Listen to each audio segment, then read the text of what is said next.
राज्याचे उपमुख्यमंत्री देवेंद्र फडणवीस जी, केंद्रीय मंत्री पीयूष गोयल जी, प्रफुल्ल पटेल साहेब, चंद्रशेखर बावनकुळे जी, सुनील तटकरे जी, सर्व उपस्थित असणारे भारतीय जनता पक्ष, शिवसेना, राष्ट्रवादी काँग्रेस पक्ष, महायुतीचे सर्व मित्र पक्षांचे प्रमुख सहकारी, मुंबई आणि महाराष्ट्राच्या कानाकोपऱ्यातून आलेले महायुतीचे सर्व नेतेगण, अनेक मंत्री आहेत, केंद्रीय राज्यमंत्री आहेत, महाराष्ट्राच्या मंत्रिमंडळातील सहकारी आहेत, आजी माजी खासदार, आमदार, विविध महायुतीच्या वेगवेगळ्या पक्षांचे जिल्ह्याचे आणि तालुक्याचे अध्यक्ष, सर्व सन्माननीय पदाधिकारी, पत्रकार मित्र, बंधू भगिनींनो आणि माझ्या तरुण मित्रांनो, मिशन 48 यासाठी आयोजित केलेल्या महायुतीच्या मार्गदर्शन मेळाव्याच्या निमित्तानं आज आपण आलात. मी आपल्या सगळ्यांचं मनापासून स्वागत करतो. खरं तर सकाळपासून आपण हा कार्यक्रम ठेवला होता, परंतु कोणत्या कारणाकरता आपल्याला दुपारनं घ्यावा लागला, कारण आपल्या देशाचे उपराष्ट्रपती महोदय इथं आलेले असल्यामुळं थोडासा आपल्याला दुपारपासून कार्यक्रम सुरू करायला लागला. आपल्या सर्वांचं आराध्य दैवत छत्रपती शिवाजी महाराज, शाहू फुले आंबेडकर आणि सर्वच महापुरुष यांना मी सुरुवातीलाच महामानवांना अभिवादन करतो आणि छत्रपती शिवाजी महाराजांच्या विचारानं, शाहू फुले आंबेडकरांच्या विचारानं हा महाराष्ट्र एकनाथराव शिंदेंच्या नेतृत्वाखाली पुढे नेण्याचं काम आम्ही सगळेजण महायुतीच्या निमित्तानं करतो. त्याच्यामध्ये सगळ्याच जाती धर्मामध्ये जातीय सलोखा राहावा. खऱ्या अर्थाने महाराजांनी रयतेचं राज्य निर्माण केलेलं होतं, तसंच सर्व जाती धर्माच्या लोकांना हे सर्वसामान्यांचं राज्य आहे, हे आपलं राज्य आहे, हे आपल्याकरता काम करणारं राज्य आहे, अशा प्रकारचा सातत्याने अनुभव हा एकनाथराव शिंदेच्या नेतृत्वाखाली या महायुतीच्या सरकारच्या माध्यमातून मिशन 48 हा आपल्या आजच्या पदाधिकारी मेळाव्याचा प्रमुख सूत्र आहे. तुम्हाला सगळ्यांना आश्चर्य वाटेल की बाबा मिशन 48 संकल्प म्हणजे नक्की काय. विशेषतः मी ज्या राष्ट्रवादी काँग्रेस पक्षाचं नेतृत्व करतो त्याच्या वाटचालीचा आता सर्वात दिशादर्शक टप्पा आहे असं माझं स्वतःचं मत आहे. आपल्या देशाचे पंतप्रधान नरेंद्र मोदी साहेबांच्या यशस्वी नेतृत्वावर आणि भारताची यशस्वीपणे घोडदौड ज्या पद्धतीनं त्यांच्या नेतृत्वाखाली चाललेली आहे, आदरणीय मोदींच्या विकासाच्या वाटेवर चालण्याचा निर्णय आम्ही लोकांनी घेतला. ठीक आहे, गुलाबराव किंवा बाकीचे बोलत असताना राजकारणामध्ये मागं काय घडलं, कसं घडलं, ह्याच्या खोलामध्ये जायचं म्हटलं तर बरंच काही बोलता येईल, परंतु झालं गेलं गंगेला मिळालं. नवी पाठ, नवी सुरुवात या दृष्टिकोनातनं आपल्याला सगळ्यांना पुढे जायचंय. मी तर नवी महाराष्ट्रामध्ये फिरत असताना सांगतो, ज्या प्रकारे करिश्मा असणारं नेतृत्व मोदी साहेबांचं मिळालेलं आहे आणि ते भारताच्या बहुसंख्य जनतेने मान्य केलं नाही तर जगातल्या देखील भारतीयांनी मान्य केलेलं आहे. हे वेळोवेळी वेगवेगळ्या देशामध्ये सिद्ध झालेलं आहे आणि त्याच्यामुळं आपल्या राज्याचा, आपल्या देशाची कामं झाली पाहिजे, विकास झाला पाहिजे, सर्वसामान्य माणसाच्या, शेवटच्या माणसाच्या पर्यंत विकासाच्या योजना पोहोचल्या पाहिजे. ह्याच उद्देशाने केंद्रामध्ये पण काम चाललंय आणि राज्यामध्ये पण काम चाललंय. ज्यावेळेस मला वाटतं उद्याच्या 2 सप्टेंबरला आम्ही सरकारमध्ये जाऊन 2 महिने पूर्ण होती. वेगवेगळी महाराष्ट्रामध्ये थांबलेली कामं अधिक गतीनं व्हावी, त्याच्या संदर्भामध्ये वेगवेगळी आव्हानं आहेत आज महाराष्ट्राच्या कानाकोपऱ्यामध्ये आपण आले असताना पावसाने ओढ दिलेली आहे, खरीपाची बऱ्याचशा ठिकाणी पिकं अडचणीत आलेली आहे.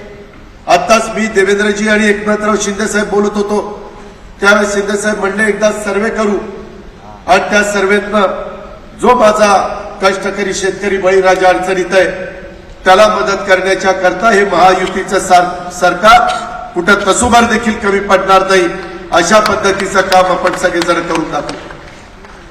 अडचणी येतात, नैसर्गिक संकट येतात. महाराष्ट्राने अनेक नैसर्गिक संकट बघितलेली. दरडी कोसळल्यानंतर वाड्याच्या वाड्या त्या ठिकाणी गाडल्या गेलेल्या आपण बघितली, गावाच्या गावं गाडली गेलेली बघितली.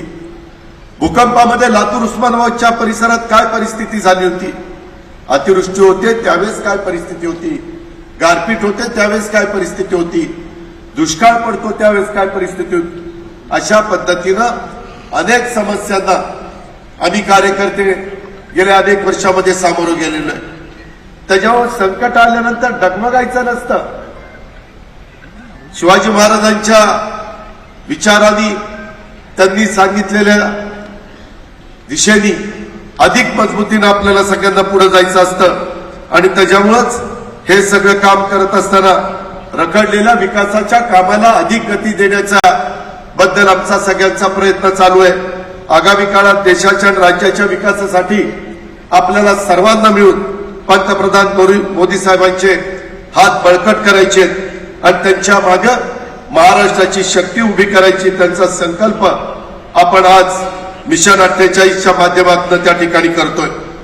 राज्यातल्या लोकसभेच्या 48 जागा आपण सगळ्यांनी ठरवलं आणि पाठीमागं काय झालं, ग्रामपंचायतीत काय केलं, तालुका पंचायतीला काय झालं, नगरपालिका, नगरपंचायत, नगर परिषद, महानगरपालिका किंवा मागच्या विधानसभेला काय झालं, मागच्या लोकसभेला काय झालं, या गोष्टी उकरत बसण्याच्या पेक्षा आता खऱ्या अर्थाने आपली सगळ्यांची शक्ती आणि सर्वसामान्य जनतेचा पाठिंबा ह्या जोरावर आपल्याला चांद्यापासून बांध्यापर्यंत सगळ्या जागा निर्विवादपणे निवडून आणण्याचं काम करायचंय आणि ते मिशन 48चा संकल्प यशस्वी करण्याच्या करता मित्रांनो आपण जमलेलो आहोत. हे अशा प्रकारच्या सभा झाल्या पाहिजे, कारण स्थानिक ठिकाणी वॉर्डामध्ये वेगवेगळ्या भागामध्ये परिस्थिती वेगळी आहे.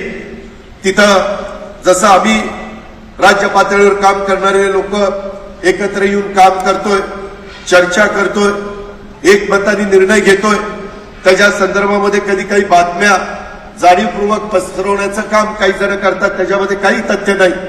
एकनाथराव शिंदे, मी आणि देवेंद्र फडणवीस आम्ही सगळेजण राज्याचं हित कशात आहे, महायुतीचं यश कशात आहे, आपल्याबरोबर इतर पण कार्यकर्त्यांना वेगवेगळ्या पदावर कसं आपल्याला सामावून घेता येईल, त्यांना वेगवेगळ्या ठिकाणी संधी आपल्याला कशी देता येईल. स्थानिक स्वराज्य संस्था सुप्रीम कोर्टामध्ये मॅटर आहे. ज्यावेळेस सुप्रीम कोर्टाचा निकाल लागेल त्यावेळेस त्याही माध्यमातून संपूर्ण महाराष्ट्रामध्ये महायुतीच्या जागा कशा जास्तीत जास्त निवडून येतील याचबद्दलचा प्रयत्न आपल्याला सगळ्यांना करायचा आहे. आणि हा प्रयत्न करत असताना कुठेही आपल्या एकमेकांच्या मध्ये समज गैरसमज राहता कामा नये. म्हणून इथंच नाही, आज देशाची आर्थिक राजधानी मुंबई इथं आपण हा मेळावा घेतलेला आहे, परंतु प्रत्येक जिल्ह्यामध्ये जाऊन प्रत्येक भागाभागामध्ये जाऊन अशा प्रकारचे मेळावे घेऊन आपल्याला जनतेला पण संबोधित करायचं आहे आणि कार्यकर्त्यांना देखील एका दिलाने काम करायला लावायचंय. आज जरा पेपरला बातम्या आल्यात, मीडियामध्ये बातम्या आल्यात, आम्हाला आल्याला विचारलं वन नेशन वन इलेक्शनचं काय. खरं तर तुम्हाला माहिती आहे, पाठीमागच्या काळामध्ये वन नेशन वन टॅक्स आला, जीएसटी संपूर्ण देशाला लागू झाली, त्याच्यातल्या वेगवेगळ्या बारक्या त्रुटी काढण्याचं काम सगळ्यांनी मिळून केलं. आता त्याच्यातनं बराच सुरळीतपणा आलेला आहे आणि त्याच्यामध्ये सतत नवीन नवीन गोष्टी कशा आपल्याला अंतर्भूत करून घेता येतील याबद्दलचा प्रयत्न हा आम्हा लोकांचा सगळ्यांचा चाललेला आहे. हा सगळा प्रयत्न करत असताना त्याच्या संदर्भामध्ये वन नेशन वन इलेक्शन मधल्या काळामध्ये स्वातंत्र्य दिनाच्या निमित्तानं देशाचे पंतप्रधान नरेंद्र मोदी साहेबांनी लाल किल्ल्यावरून भाषण करत असताना या गोष्टीचा सुतोवाच केलेला होता आणि त्यांची भूमिका देशाची प्रगती आणि विकासाला पूरक आहे. आपल्यालाही सगळ्यांना माहिती आहे, पूर्वीच्या काळामध्ये अशाच पद्धतीनं एका वेळेस लोकसभा आणि विधानसभेच्या निवडणुका व्हायच्या. 67 पर्यंत तसंच झालं. 71 पासून लोकसभा आधी मग विधानसभा असे सगळ्या गोष्टी झाल्या.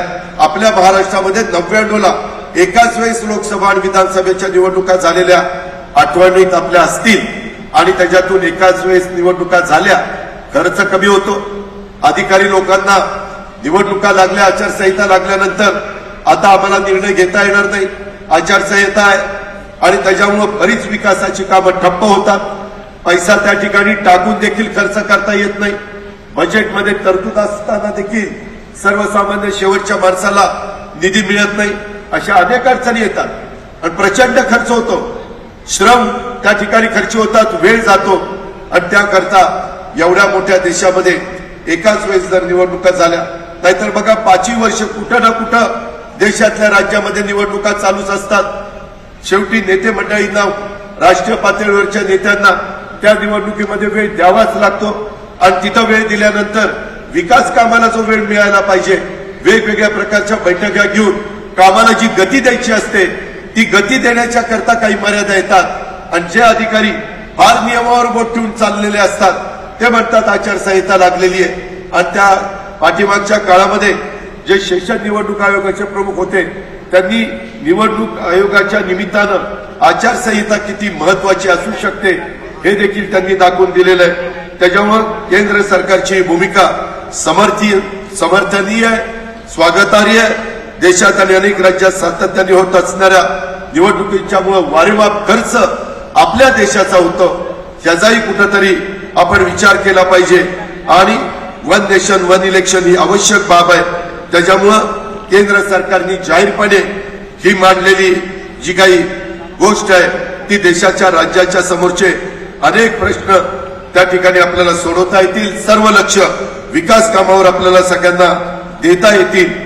ही जी काही भूमिका आहे ती देशवासियांकडनं देखील मनापासून स्वीकारली जाईल अशा प्रकारचा विश्वास माझ्यासारख्या कार्यकर्त्याला वाटतो आणि त्याच्यामुळे मी राष्ट्रवादी काँग्रेस पक्षाच्या वतीनं या निर्णयाचं मनापासून स्वागत करतो. आपल्या सर्वांच्या साक्षीनं पुन्हा एकदा मी केंद्राच्या या भूमिकेचं समर्थन करतो आणि स्वागत देखील करतो. मित्रांनो, जशा पद्धतीनं वन नेशन वन इलेक्शन, तसं एकच त्या ठिकाणी रेशन कार्ड, एकच आधार कार्ड ही पण संकल्पना या देशामध्ये पुढे आणण्याचं काम केलं. त्याच्यातनं बऱ्याच अडचणी दूर होत असतात. बऱ्याच ठिकाणी पैसा वायफळ खर्च होतो, तो त्या ठिकाणी आपल्याला थांबवता येतो. डीबीटीच्या निमित्तानं लाभार्थ्याच्या अकाउंटला पैसे पाठवता येतात. अशा प्रकारचे खूप चांगले चांगले निर्णय घेण्याचा प्रयत्न केंद्र सरकार करतंय, राज्य सरकार त्या ठिकाणी करतंय. ही पण नोंद आपण सगळ्यांनी घ्यावी. मगाशी सुनील तटकरे साहेबांनी बोलत असताना सांगितलं की मधी नीती आयोगाचे अधिकारी आले मुख्यमंत्र्यांच्या उपस्थितीमध्ये. मी, देवेंद्रजी, इतर सगळे अधिकारी आणि नीती आयोगाची टीम अशी आमची चर्चा झाली. काही जण विकासाच्या बद्दल काही बोलायचं नाही, त्याच्या संदर्भामध्ये राज्याचं हित कशात आहे ते काही त्या ठिकाणी सांगायचं नाही. कुठं जाती जातीमध्ये, धर्मामध्ये तेढ निर्माण करण्याचं काम करायचं.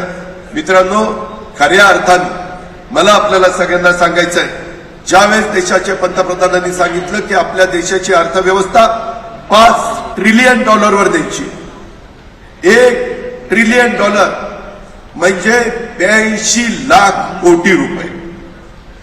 82-82.5 लाख कोटी रुपये म्हणजे $1 ट्रिलियन. $5 ट्रिलियन वर अर्थव्यवस्था द्यायची. आपलं महाराष्ट्रामध्ये मुंबई हे अतिशय महत्वाचं शहर आहे, म्हणूनच देशाची आर्थिक राजधानी म्हणून संबोधलं जातं. परंतु काय सांगितलं गेलं, आम्ही ज्यावेळेस नीती आयोगाचे अधिकारी आम्हाला सगळं सांगत होते, आम्ही बघत होतो, सध्या 4 फक्त शहरं निवडलेली आहेत. टप्प्याटप्प्याने ती वाढणार आहे. एक मुंबई महाराष्ट्रातलं, दुसरं सुरत गुजरातमधलं, तिसरं आंध्र प्रदेशमधलं विशाखापट्टणम आणि चौथं त्या ठिकाणी उत्तर प्रदेशातलं वाराणसी. आता जर हे सरळ सांगतात की मुंबई वेगळी करण्याची भाषा, मी आपल्याला सांगतो, महाराष्ट्राला माहिती मी जे बोलतो ते खरं बोलतो आणि काही मातूर बोलण्याची मला सवय नाही. मित्रांनो आणि महाराष्ट्रातल्या तमाम जनतेनो, जोपर्यंत चंद्र सूर्य आहे तोपर्यंत महाराष्ट्रातलं मुंबई कुणाचा बाप काढू शकत नाही. हे अतिशय निर्विवादपणे सत्य आहे. आणि त्याच्यामुळं माझ्या आपल्याला सांगणं आहे की MMR मध्ये जेवढा एरिया येतोय त्यांनी सांगितलं की ह्या गोष्टी त्यांना योग्य वाटतात. शेवटी निर्णय राज्याचे मुख्यमंत्री म्हणून एकनाथराव शिंदे साहेबांनी घ्यायचा आहे, कॅबिनेटने त्यांच्या घ्यायचा आहे.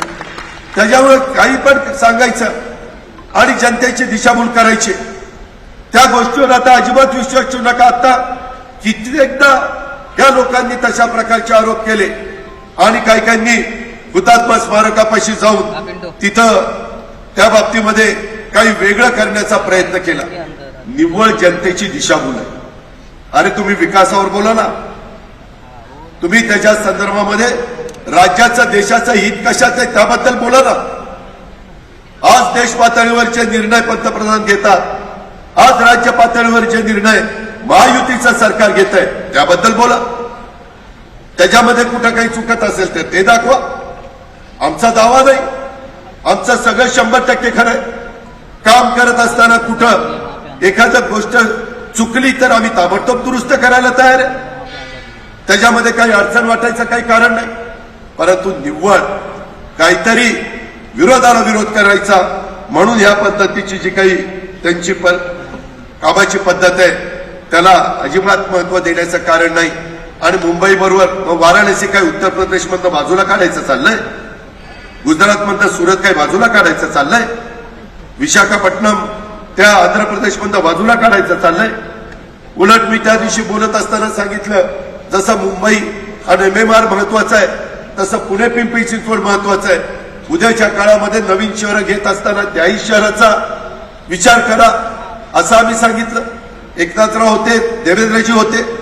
म्हणजे काय आता उद्या ते पुणे आणि पिंपरी चिंचवडला सांगायचं जिल्ह्यातनं पुणे पिंपरी चिंचवड काढायचा डाव आहे. अरे काय चाललंय, याचा कुठंतरी विचार आपण सगळ्यांनी या निमित्तानं केला पाहिजे. आणि राज्यातल्या कृषी, उद्योग, अर्थ, व्यापार, उत्पादन, IT क्षेत्राच्या विकासावर भर देण्याची आवश्यकता आहे. येत्या वर्षभरात पूर्ण होऊ शकणारे राज्यातले प्रकल्प प्राधान्याने मार्गी लावण्याचं आमचा सगळ्यांचा प्रयत्न आहे. आणि त्याच्या संदर्भामध्ये एक कमिटी मुख्यमंत्र्यांनी त्यांच्या अध्यक्षतेखाली केलेली आहे, त्याचाही आम्ही आढावा घेत असतो. त्याच्यात पण वेगवेगळ्या क्षेत्रातले तज्ञ लोकांचा सल्ला हा आपण त्या बाबतीमध्ये घेत असतो. ही पण बाब आपण सगळ्यांनी लक्षामध्ये ठेवली पाहिजे. केंद्राच्या माध्यमातून विकासाची जी काही 60 कामं चाललेली आहे त्याच्यात महाराष्ट्र सातत्याने पहिल्या क्रमांकावर राहावं हाच आमचा सगळ्यांचा प्रयत्न आहे. राज्याचं हित, सर्वसामान्यांचं कल्याण आणि महायुतीचा एकंदरीत आपला विस्तार याकरता आपल्याला सगळ्यांना काम करायचं आहे. सत्ता निवडणुकीच्या माध्यमातून मिळते, कधी ती एक हाती मिळते, कधी युती आघाडीच्या करून सत्ता मिळवावी लागते. मला एवढंच सांगायचंय की युती आघाडी करताना पक्षाच्या विचारांची प्रतारणा होणार नाही, ध्येय धोरणांची तडजोड होणार नाही. सर्वांना आपल्याला न्याय देता येईल. समाजातील वंचित, उपेक्षित घटकांना त्यांचा हक्क मिळेल, कुणावरही अन्याय होणार नाही याची काळजी आम्ही सगळेजण घेतोय. महायुतीच्या सरकारमध्ये आम्ही सगळेजण सहभागी होत असताना आपण ही काळजी घेतलीय. भविष्यात देखील आमचा सर्वांचा हाच प्रयत्न राहणार आहे. महामानवांच्या विचारावर पक्षाची वाटचाल चाललेली आहे. महायुतीमध्ये देखील त्या बाबतीमध्ये महामानवांच्या बद्दल एक आदराची भावनाच सर्वांची आहे. असं म्हटलं तर काही चुकीचं ठरेल असं मला वाटत नाही. सर्वांच्या विचारातूनच राष्ट्रवादी काँग्रेस पार्टीनं महायुतीमध्ये सहभागी होण्याचा निर्णय घेतला. ही पण बाब मी आपल्या सगळ्यांच्या लक्षामध्ये आणून देऊ इच्छितो. मला आपल्याला सगळ्यांना सांगायचंय, महाराष्ट्र हा आपल्या सर्वांचा आहे. महाराष्ट्राच्या विकासामध्ये तसा बघितलं तर आजपर्यंतचा इतिहास बघितला तर सर्वांचं योगदान असलं पाहिजे, सर्वांनी योगदान दिलं पाहिजे, तरच आपल्या सर्वांचा छत्रपती शिवाजी महाराजांचा महाराष्ट्र पुढे जाणार आहे. संयुक्त महाराष्ट्राच्या आंदोलनामध्ये राज्यातल्या सर्व पक्षांचे, सर्व विचारांचे, सर्व जाती धर्माचे स्तरावरचे लोक सहभागी झालेले होते आणि त्या सर्वांचा त्याग आणि बलिदानातूनच या महाराष्ट्राची स्थापना झालेली आहे. नंतरच्या काळामध्ये सर्व पक्षीय नेत्यांनी, जनतेने हा महाराष्ट्र घडवलेला आहे. आणि त्यामुळे महाराष्ट्राच्या राजकारणामध्ये सुसंस्कृत चेहरा देण्याचं काम सुरुवातीच्या काळामध्ये स्वर्गीय यशवंतराव चव्हाण साहेबांनी जसं केलं, आदरणीय चव्हाण साहेबांचा तो वारसा, विकास कामाचा सुसंस्कृत राजकारणाचा वारसा पुढे नेण्याचं काम हे आपण सगळ्यांनी करायचंय. आणि त्यासाठी राजकारणातली अस्पृश्यता संपवली पाहिजे. विकासाच्या मुद्द्यावर आपण सगळ्यांनी एकत्र आलं पाहिजे. मतदारसंघासाठी आणि राज्यासाठी केंद्राकडून अधिकाधिक निधी मिळून राज्यातल्या विकासाच्या योजना पुढे नेण्यावर महायुतीचा भर राहणार आहे आणि तशाच प्रकारचा प्रयत्न आम्ही सगळेजण करतोय. एकंदरीतच माझी तुम्हाला जाता जाता एवढीच विनंती आहे की पक्षाच्या हितासाठी आणि सर्वसामान्यांच्या कल्याणासाठी पक्षाच्या तिन्ही सर्व मित्र पक्षांच्या आणि महायुतीच्या सर्वांच्या पदाधिकाऱ्यांनी कार्यकर्त्यांनी इथून पुढच्या काळामध्ये आक्रमक राहिलं पाहिजे. मात्र हे आक्रमक राहत असताना अनावश्यक एकमेकाच्या विरोधातला संघर्ष हा देखील आपण सगळ्यांनी टाळला पाहिजे. आपण सध्या सर्वजण महायुतीमध्ये सहभागी आहोत. त्यामुळे महायुतीतल्या आपल्या सहकारी पक्षाबद्दल त्यांच्या नेत्यांबद्दल अनावश्यक टिप्पण्या हे कुठेही करता कामा नये. चुकीचं बोलणं हे प्रत्येकाने आमच्या सहित सगळ्यांनी त्या ठिकाणी टाळलं पाहिजे. काम करता असताना काही गैरसमज निर्माण झाले किंवा पुढे झाले तर पक्षाच्या वरिष्ठांशी आपण बोललं पाहिजे. त्यावर योग्य तो मार्ग काढण्याच्या करता आम्ही सगळेच जण प्रयत्नशील राहू. मात्र हे करत असताना कुठल्याही पक्षाच्या कोणत्याही पदाधिकाऱ्यांच्यावर कार्यकर्त्यांच्यावर कोणावर अन्याय केला जाणार नाही हे पण आपण सगळ्यांनी लक्षामध्ये घ्या. प्रत्येक कार्यकर्त्याच्या महायुतीमध्ये जेवढे पक्ष सहभागी झालेले त्या पक्षाच्या कार्यकर्त्यांच्या पाठीशी अतिशय मजबूतीनं ताकद उभं करण्याचं काम हे सरकारच्या माध्यमातून केलं जाईल. त्याहून कुणी जास्तीचा आगाऊपणा त्या ठिकाणी करता कामा नये. पदाधिकाऱ्याला कार्यकर्त्याला कुणी कारण नसताना त्रास देण्याचा पण प्रयत्न केला जाता कामा नये हे सुद्धा मी या निमित्तानं सांगू इच्छितो. आताची परिस्थिती अत्यंत आव्हानाची परिस्थिती आहे. नैसर्गिक संकटामुळं आपल्या महाराष्ट्रातल्या काही शेतकरी अक्षरशः पिचून गेलेला आहे आणि राज्यातली सामान्य जनता ही अडचणीमध्ये सापडलेली आहे. काही ठिकाणी राज्यामध्ये पिकं खूप समाधानकारक आहे, काही ठिकाणी धरणांची परिस्थिती चांगली आहे, परंतु काही ठिकाणी धरणांची परिस्थिती अतिशय बिकट आहे. आता हवामान खात्याने अंदाज वर्तवलेला आहे की सप्टेंबर महिन्यामध्ये फार चांगला पाऊस होईल. मित्रांनो, आजपर्यंत गेल्या 100-125 वर्षात सगळ्यात कमी पाऊस ऑगस्ट महिन्यामध्ये नेहमीच्या सरासरीपेक्षा यंदाच्या वर्षी कमी पडलेला आहे आणि त्याच्यामुळे थोडी काळजी ही आपल्या सगळ्यांना वाटते. अशा कठीण परिस्थितीमध्ये आपण महायुतीच्या प्रत्येक कार्यकर्त्यांनी आपापल्या क्षेत्रातल्या लोकांच्या मदतीसाठी बाहेर पडलं पाहिजे. शक्य ती सगळी मदत त्या अडचणीतल्या माणसाला बाहेर काढण्याच्या करता मिळून देण्याचा प्रयत्न हा सर्वांनी केला पाहिजे. सामान्य जनतेला महायुतीचा कार्यकर्ता आधार देतोय तो त्यांना आधार वाटला पाहिजे. या पद्धतीनं देखील आपण सगळ्यांनी प्रयत्न करावेत. त्यामुळं आणखी वेगाने आणखी जोमाने आपण सगळेजण काम करूया. मिशन 48चा संकल्प यशस्वी करूया आणि त्यासाठी पक्षाच्या सर्व पदाधिकाऱ्यांनी विशेषतः राष्ट्रवादी काँग्रेस पक्षाच्या कार्यकर्त्यांना इथं आलेल्यांना सांगतो आणि इथल्या मार्फत महाराष्ट्रातल्या कार्यकर्त्यांना पण सांगतो, तन मन धन लावून तुम्ही सगळेजण काम करा अशा प्रकारचं आव्हान करतो. इथून पुढच्या काळामध्ये देखील असेच चांगले चांगले मेळावे आपण घेत राहू. महाराष्ट्राच्या भल्या करता जे जे काही करता येणं शक्य असेल ते करण्याच्या करता आपण एकनाथराव शिंदे साहेबांच्या नेतृत्वाखाली अतिशय उत्तम पद्धतीनं काम करूया ही विनंती करतो.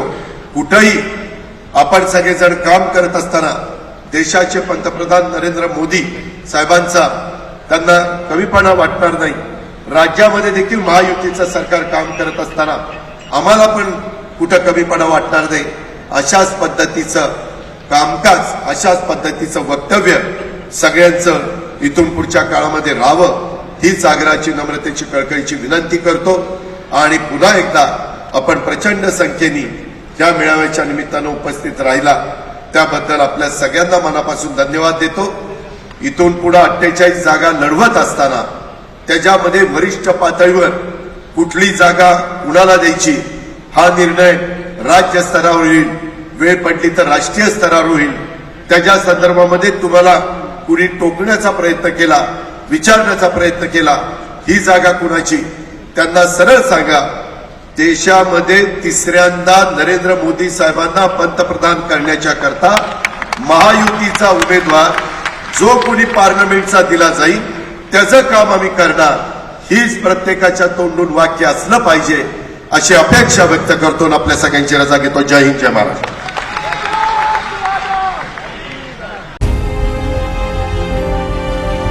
विकासाचा ध्यास म्हणजे